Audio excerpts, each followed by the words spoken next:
Hello विद्यार्थियों, आज हम लेके आए हैं क्लास 10th का English medium pre board number 6। इसमें भी हम अच्छे अच्छे क्वेश्चंस देखेंगे जिनकी बोर्ड में आने की संभावनाएं सबसे ज़्यादा हैं। ऐसे क्वेश्चंस हम डिस्कस करने जा रहे हैं, तो ध्यान देंगे। सबसे पहले आता है सेक्शन ए, जिसमें 1 मार्क्स के यहाँ पर हमने 40 क्वेश्चन मेंशन किए हैं। तो सबसे पहला क्वेश्चन आता है, find the sum of the first 1000 positive integers.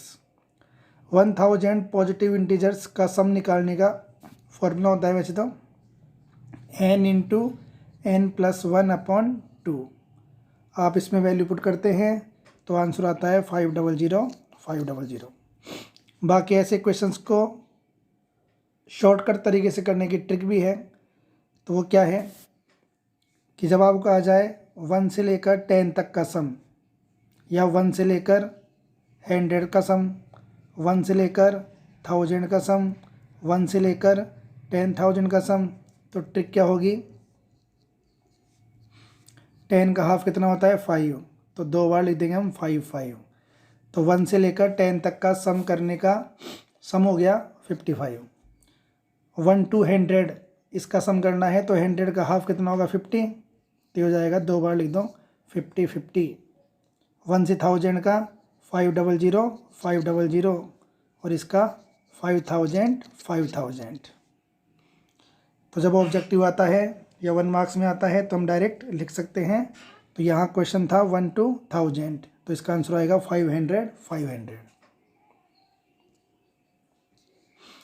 Next आता है फाइंड द मिसिंग टर्म 2, फिर ये मिसिंग टर्म है 26। तो एपी का क्वेश्चन है ये, तो हमें पता होना चाहिए किसी भी एपी में जो मिडिल टर्म होता है वो इन दोनों का एवरेज होता है। तो दोनों को ऐड करके डिवाइड बाई 2 कर देंगे तो आंसर आ जाएगा। तो 2 + 26 कितना हो गया 28 का हाफ करेंगे तो हो गया 14। तो 14 इसका राइट आंसर है। क्वेश्चन नंबर 3 देखते हैं। एल दे रखा है आपको 28, एस दे रखा है 144, टोटल नंबर ऑफ टर्म 9 है, तो ये निकालना है। तो यहाँ पर एस एन का ये छोटे वाला फॉर्मूला लग जाएगा n/2 a + l। तो एस कितना है यहाँ पर 144, एन है यहाँ पर 9, ए आपको फाइंड करना है और एल है 28। तो इसको हम सोल्व कर देंगे तो ये इधर आएगा 144 × 2/9 = a + 28। तो 9 से गया 16 बार, 16 2 जा 32 और ये 28, तो ए की वैल्यू बच गई 4। तो ए की वैल्यू 4 इसका राइट आंसर आ गया। अब आता है question number 4। The common difference of an A P is 3। आपको कॉमन डिफरेंस 3 दे रखा है, तो ये 20 - a15 निकालना है। तो ये 20 कितना होता है a + 19d और a15 होता है a + 14d। तो ये से कैंसिल हो गया, 19d में से 5d गया, 14d गया तो 5d बच गया और d की वैल्यू 3 है। तो 5 × 3 15 इज राइट आंसर। तो इसका राइट आंसर आ गया सी। अब आता है क्वेश्चन नंबर 5। आपको ए पे दे रखी है a, 3a, 5a, nth term बताना है। तो एक तो इसका फॉर्मूला है a + n - 1 × d, लगा देंगे हम a + n - 1 × d। तो ये यहाँ पर a है, n - 1 ऐसे कैसे, 3a में से 1 गया तो 2a, ये आ गया कॉमन, तो 1 + 2n - 2, तो ये आ गया 2n - 1 × a। तो इसका राइट आंसर आ गया बी। बाकी इसका एक तरीका और भी हो सकता है। वो क्या होता है, ये पी है और ये इसका nth टर्म है, तो आप इनमें 1 2 3 4 रखिए। 1 रखने पर फर्स्ट टर्म आना चाहिए, 2 रखने पर सेकंड टर्म आना चाहिए, 3 रखने पर थर्ड टर्म आना चाहिए। यदि ऐसा आ रहा है तो ये सही है। तो देखिए 1 रखते हैं इसमें हम, तो 2 1 जा 2 - 1 a आ गया, 2 रखेंगे 2 2 जा 4 - 1 3a आ रहा है ना। तो इसका भी राइट आंसर आ गया। ऐसे भी हम इसको देख सकते हैं। अब आता है क्वेश्चन नंबर 6। आपको 4 टर्म्स दे रखे हैं पी के। 18ab-3 are in A P then a+b। तो आप यहाँ लगा दो चारों टर्म का सम का फॉर्मूला। सम का फॉर्मूला क्या होता है? S = n/2 a+l। तो n/2 n कितना है पर 4/2 18 - 3 सम करते हैं यहाँ पर। तो 18 में 3 गए 15 प्लस a+b। तो 2 × 15 तो ये हो गया 30। ये 15 आएगा इधर तो a+b कितना बच गया 15। तो इसका राइट आंसर आ गया 15।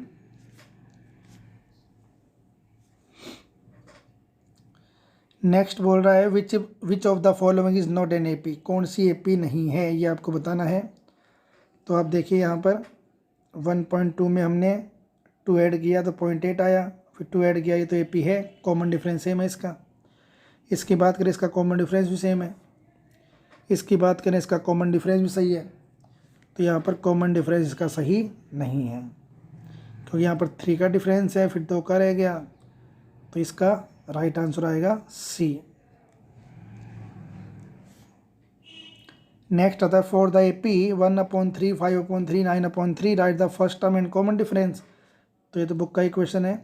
ये दे रखा है 1/3, ये हो जाएगा 1/3 और कॉमन डिफरेंस हो जाएगा 5/3 में से 1/3 माइनस कर देंगे तो कितना हो जाएगा 4/3। तो कॉमन डिफरेंस आ गया 4/3। 9th है 30th टर्म। आपको A30 निकालना है। तो A30 क्या होता है A+29D। तो A है यहाँ पर 10 + 29 × D निकालेंगे। D कितना हो गया 7 में से 10 गया माइनस का 3 तो 10 - 29 3 जा 87 हो गया। तो ये हो गया माइनस का 77। तो इसका आंसर आ गया माइनस का 77। नेक्स्ट आता है क्वेश्चन नंबर 10। इन फिगर आपको गिवन है ये D पैरेलल है BC के। BC 8 है, AB 6 है, AB पूरी 6 है। D 1.5, ये 1.5 तो ये कितना बच गया 4.5 कि पूरी 6 है ना तो 1.5 और ये 4.5 6 हो गया टोटल। फाइंड DE, आपको DE बतानी है। तो सिंपल सी बात है, यहाँ पर 2 ट्रायंगल बन रहे हैं। एक तो बन रहा है ADE और एक बन रहा है ABC। ये दोनों क्या होंगे समरूप होंगे, सिमिलर होंगे। तो सिमिलर होंगे तो कोरस्पॉन्डिंग साइड्स प्रोपोर्शनल होंगी।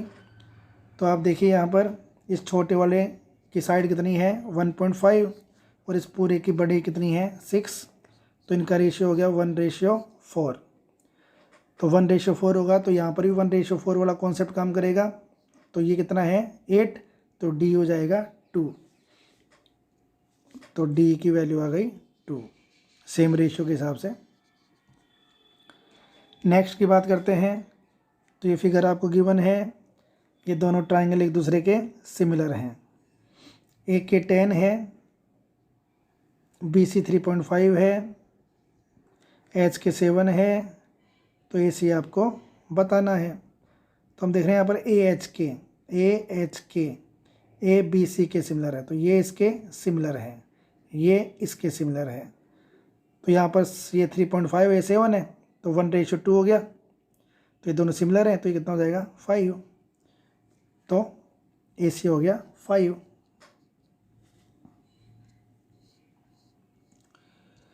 अब आता है क्वेश्चन नंबर 12 जिसमें आपको बताना है क्या ये दोनों सिमिलर हैं।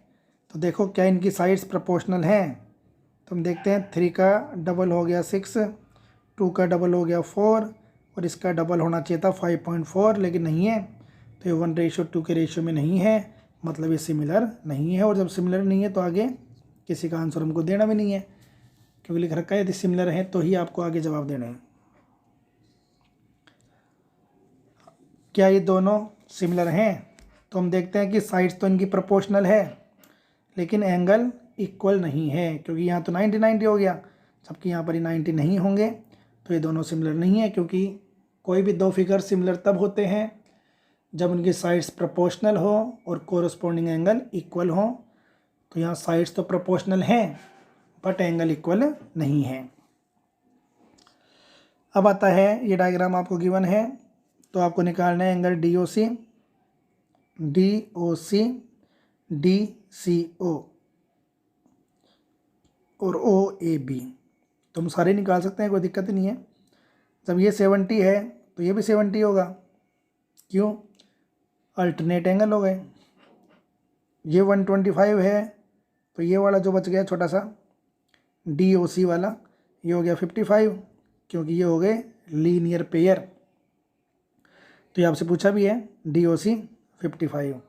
और जब इस ट्राइंगल के दो एंगल आपको मालूम चल गए तो तीसरा आ ही जाएगा। 180 में दोनों को सम करके माइनस कर देंगे तो DCO भी कितना आ जाएगा?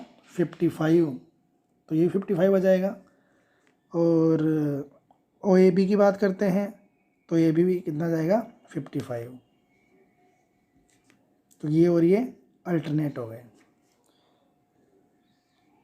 नेक्स्ट की बात करते हैं हम 15th। इक्विलेटरल ट्राइंगल दे रखा है ABC। D is the mid point of AB, E is the mid point of AC। तो आपको बताना है ABC और ADE का रेशियो क्या होगा। ABC कंप्लीट है और ADE ये छोटा वाला है, तो इन दोनों का रेशियो क्या होगा। तो ध्यान देंगे यहाँ पर, यदि इसका मिड पॉइंट भी इसको ज्वाइन कर दिया जाता है तो ये जो ट्राइंगल बनता है ये चारों सिमिलर होते हैं और चारों इक्वल होते हैं। तो यहाँ पर हम कह सकते हैं कि जो ADE है वो पूरे ट्राइंगल कितना हो गया? 1/4 हो गया। अब आपको ध्यान देना है कि ABC पहले और ADE बाद में है, तो ABC हो गया 4:1। तो इसका राइट आंसर आ गया B। 16 क्वेश्चन में डायग्राम क्लियर नहीं है तो इसको हम नहीं देख पाएंगे। 17th की बात करें तो ये आउट ऑफ सिलेबस हो गया, ये अभी हमारे सिलेबस में नहीं है, ये गलती से इसमें प्रिंट हो गया। नेक्स्ट देखते हैं 18th। AED, ये ट्राइंगल ABC के सिमिलर हैं, तो आपको D निकालना है। जब दो ट्राइंगल सिमिलर हैं तो कोरस्पॉन्डिंग साइड्स प्रोपोर्शनल होंगी, तो AE upon AB, ED upon BC और AD अपॉन AC होगा। अब इनकी वैल्यूज़ पुट कर देते हैं हम, जो आपको दे रखा है। क्या आपको AE पता है? तो हमको AE पता है 12। क्या आपको AB पता है? AB पता है 16 + 14 30 हो गया। क्या हमको ED पता है? ED हमको नहीं पता। क्या आपको BC पता है? BC हमको पता है 14। तो सॉल्व कर लेंगे तो इससे ED आ जाएगा, 14 जाएगा मल्टीप्लाई में और इसको हम कैंसिल कर लेते हैं। 6 2 जा 6 5 जा, तो 28/5, 28/5 इसका आंसर आ गया। तो हम देखते हैं 28/5 को फ्रैक्शन में बदलेंगे तो 5 5 जा और 5 6 जा, तो इसका राइट आंसर आ गया A। नेक्स्ट हम देखते हैं इन ट्राइंगल ABC, AB है 6√3, AC है 12 और BC है 6। तो एंगल B आपको बताना है। तो हम देखते हैं यहाँ पर ये पाइथागोरस लग रही है यहाँ पर, तो तीनों का स्क्वायरिंग करेंगे। AB का स्क्वायर कितना हो गया? 108। AC का स्क्वायर हो गया 144 और BC का स्क्वायर हो गया 36। तो इन दोनों का सम करने पर यह आ रहा है। इट मीन्स यहाँ पर ये राइट एंगल ट्राइंगल है, तो B कितना हो जाएगा? 90 डिग्री। इसका राइट आंसर आ गया C। अब आते हैं नेक्स्ट 20।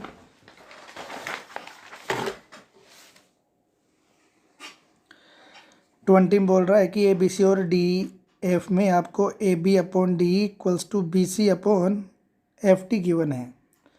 तो बताइए कौन सा एंगल किसके इक्वल होगा। तो ध्यान दीजिए यहाँ पर, जब आपको AB/DE और BC/FD दे रखा है तो ट्राइंगल ABC सिमिलर होगा किसके, EDF के। और इस कंडीशन में कौन सा एंगल किसके इक्वल होगा, B इक्वल्स टू D होगा। तो B इक्वल्स टू D आपको दे रखा है यहाँ पर, तो इसका आंसर आ गया C। तो ध्यान देंगे जो नाम दे रखा है वो नेम नहीं आएंगे यहाँ पर, नेम चेंज हो गया आएगा, क्योंकि आपको गिवन है उसके बेस पर हमको इनका सही क्रम लिखना होता है। अब देखते हैं हम क्वेश्चन नंबर 21। तो आपको गिवन है ट्राइंगल ABC में ये पैरेलल इसके, तो आपको x की वैल्यू बतानी है। तो आपको AD की वैल्यू, DB की वैल्यू, AE की वैल्यू और EC की वैल्यू दे रखी है। तो हमें पता है जब कि इस ट्राइंगल में D पैरेलल टू BC होता है तो यहाँ पर आएगा AD upon DB equals to AE upon EC। तो एक तरीका तो क्या है कि आप ये सारी वैल्यूज़ दे रखी है, रख के इनको क्रॉस मल्टीप्लाई करोगे तो इक्वेशन बन जाएगी, इसको सॉल्व करेंगे तो x की वैल्यू आ जाएगी। लेकिन एक दूसरा तरीका और लगा सकते हो आप, यदि कैलकुलेशन इतनी ना करना चाहो। वो क्या है कि हम इसकी जो वैल्यू है ये यहाँ रख देंगे, 7x माइनस 4 अपॉन DB है 3x प्लस 4, AE है 5x माइनस 2 और ये है 3x। अब x की वैल्यू आप 3 रखिए इसमें भी और इसमें भी, यदि इक्वल आ जाता है तो x की वैल्यू 3 इसका आंसर होगा। 3 नहीं आता तो 5 रखेंगे, 4 रखेंगे, 2.5 रखेंगे, जिससे भी मैच करता है वो इसका आंसर होगा। बाकी आप यहाँ पर चेक करोगे तो इसका आंसर आएगा C, x equals to 4। Next आता है question number 22। In triangle LMN, L है 50, L है 60। अब ये मिसप्रिंट हो गया यहाँ पर, LL M है ये, तो L है 50, M है 60 और LMN सिमिलर है PQR के। तो आपको Q बताना है। तो हम देखेंगे यहाँ पर Q यहाँ पर ये वाला है और M यहाँ पर ये वाला है, तो दोनों सिमिलर, तो M के इक्वल Q होगा। तो M यहाँ पर 60 है तो ये भी क्या हो जाएगा 60। 23 आता है जिसमें आपसे पूछा गया है ऑल ट्राइंगल्स आर सिमिलर। कौन से ट्राइंगल सिमिलर होते हैं, तो all equilateral triangles are similar. तो इसमें राइट आंसर आएगा इक्वलेटरल। नेक्स्ट की बात करते हैं 24 की। ये डायग्राम आपको गिवन है, AB 15 है, ये पूरा 15 है, BD 6 है, तो ये 6 हो गया तो ये 9 हो गया, AC 25 पूरा दे रखा है, तो AE आपको बताना है। तो ये पूरा है 25, तो इनका रेशियो हो गया 3:2। तो 25 को 3:2 में डिवाइड करना है। तो 3:2 का मतलब होता है 3 + 2 से आप इसको डिवाइड करोगे, तो 25 को 5 से डिवाइड करो कितना आ गया 5। ऊपर का रेशियो है 3, यही पूछा आपसे, तो 5 3 जा 15, तो 15 इसका राइट आंसर आ गया।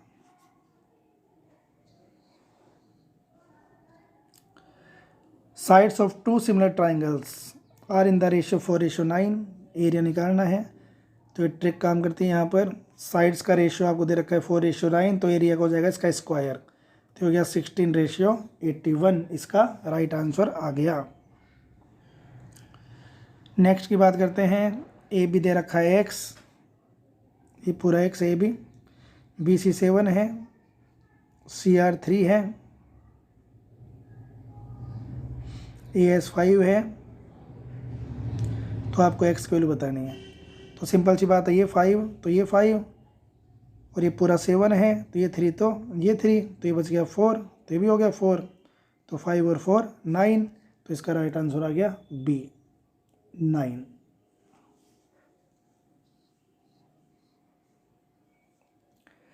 नेक्स्ट आता है how many tangents can a circle have. एक सर्कल कितनी टेंजेंट रख सकता है, तो एक टेंजेंट पर आप इनफाइनाइट टेंजेंट्स बना सकते हैं, तो इसका आंसर आएगा infinite. A circle can have how many parallel tangent at most. एक सर्कल कितनी पैरेलल टेंजेंट बन सकती है, मैक्सिमम 2 ही बन सकती हैं केवल, तो इसमें राइट आंसर आएगा 2। नेक्स्ट है the common point of the tangent of circle and circle. ये सर्कल हो गया, ये टेंजेंट हो गई, ये जो कॉमन पॉइंट है इसको हम कहते हैं पॉइंट ऑफ कॉन्टैक्ट। नेक्स्ट आता है from a point Q the length of tangent of circle is 24। ये 24 है। Distance of Q from centre 25 है, ये 25 है। तो आपको रेडियस बतानी है, तो हमको पता है ये 90 होगा, तो यहाँ लग जाएगी Baudhayana theorem, Pythagoras theorem.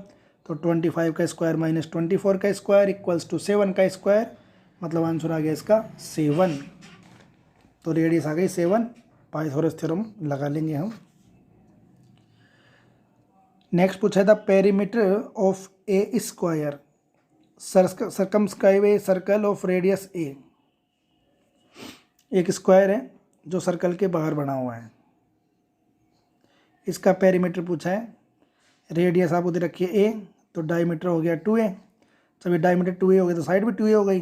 Perimeter पूछा है तो 2a 2a 2a 2a, ये हो गया 8a। तो इसका राइट आंसर आ गया 8a। नेक्स्ट है PA4 है, BP3 है, AC 11 है पूरा, तो आपको BC बताना है। तो ये 4 है तो ये 4 होगा, ये 3 है तो ये 3 होगा। हमें बताना है BC, ये पूरा BC। तो ये 4, ये 11 है तो ये 7 बच गया, 7, ये भी 7 हो गया, तो 7 और 3 10। तो इसका राइट आंसर आ गया B। In the given figure O is the centre of circle, PT tangent है T पर, PC 3 है और ये 6 है। तो आपको रेडियस बतानी है, तो सेम अभी बताया। 3 आपको दे रखे बाहर की, रेडियस आपको गिवन है यहाँ पर कितनी है रेडियस हमको नहीं पता है, तो ये R हो गई, ये भी R हो गई। तो लगाते हैं यहाँ पर बोधायन थ्योरम, तो बोधायन थ्योरम लगाएंगे तो 3 + R का होल स्क्वायर इक्वल्स टू 6 का स्क्वायर प्लस R का स्क्वायर। तो ये हो गया 9 + 6R + R square equals to 36 + R square. R square से R स्क्वायर गया, तो 6R इक्वल्स टू 36 में से 9 गया तो 27, 6 जाएगा अपॉन में, तो ये आ गया आपका 3 9 जा अपॉन 2 4.5। तो 4.5 मतलब D इसका राइट आंसर आ गया। अच्छा क्वेश्चन है ये भी, यहाँ पर ध्यान देना, ये R है, ये CP3 है केवल। 34 की बात करते हैं, तो ACR tangent to the circle with centre such that BAC 40 है, 40 है। तो आपको बताना है BOC, ये एंगल। तो हमको पता होना चाहिए, थ्योरम होती है कि ये दोनों एंगल सप्लीमेंट्री होते हैं। तो जब ये 40 है तो 180 में से 40 माइनस कर देंगे, क्योंकि सप्लीमेंट्री एंगल का सम होता है 180। तो ये आ गया 140, तो इसका आंसर आ गया C। अब आता है क्वेश्चन नंबर 35। ये भी सेम ही है, अभी जो ऊपर वाला पढ़ा हमने। TP और TQ आपको दे रखा है, टेंजेंट है, ये 110 है, तो ये कितना होगा, तो ये सप्लीमेंट्री होते हैं, तो 180 में से 110 कम कर देंगे, तो यह 70 डिग्री, तो सेम हो गया ऊपर वाला। नेक्स्ट की बात करते हैं, AB5 है, AC 6 है, BC 4 है। तो AP की लेंथ आपको बतानी है, तो ये यहाँ पर है 4। तो यहाँ पर एक थ्योरम होती है, थ्योरम क्या होती है कि ये जो टेंजेंट ड्रॉ की गई है AP और AQ, तो AP + AQ जो होता है वो इस ट्राइंगल के पेरीमीटर के इक्वल होता है। तो तीनों को ऐड कर देंगे, तो ये हो गया 15। अब बिकॉज AP और AQ इक्वल होती हैं तो हाफ हाफ कर देंगे, तो AP आ गया 7.5। ध्यान देंगे, थ्योरम क्या होती है, इस ट्राइंगल का एरिया AP और AQ के सम के इक्वल होता है। तो इसका राइट आंसर आ गया 7.5। तो 7.5 इज ए राइट आंसर। अब आता है next, from a point Q the length of the tangent to the circle is 24 और डिस्टेंस दे रखे 25। तो ये भी आ चुका है, ये भी सेम आ गया, 25 का स्क्वायर माइनस 24 का स्क्वायर इक्वल्स टू 7 का स्क्वायर।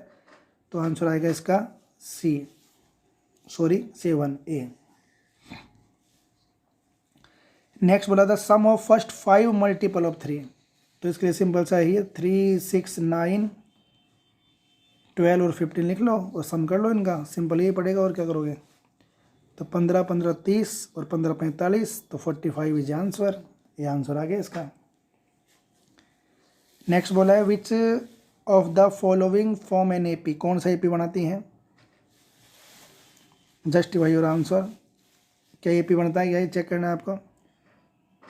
तो ये एपी बनता ही नहीं बनता, इसके लिए हम क्या करेंगे, पहले इनको लिखो सिंपलेस्ट फॉर्म में। तो ये हो गया √3, इसको आप लिख सकते हो 2√3, इसको आप लिख सकते हो 3√3, इसको आप लिख सकते हो 4√3। तो हम क्या देख रहे हैं, √3 ऐड करने पर नेक्स्ट टर्म आ रहा है, मतलब कॉमन डिफरेंस सेम हो गया, तो ये पी है और कॉमन डिफरेंस हो गया √3। 40 आता है, आपको बताना है करेक्ट कौन सा है। इसमें आपको रेशो दे रखा है, तो इस रेशो के बेस पर हम देखते हैं ए बी बी सी सी ए, तो ऊपर हो गया बन गया triangle A B C. Continue लेंगे हम ए बी सी, तो हो जाएगा Q R P, Q R P. देखो किसमें ए बी सी और क्यू आर पी,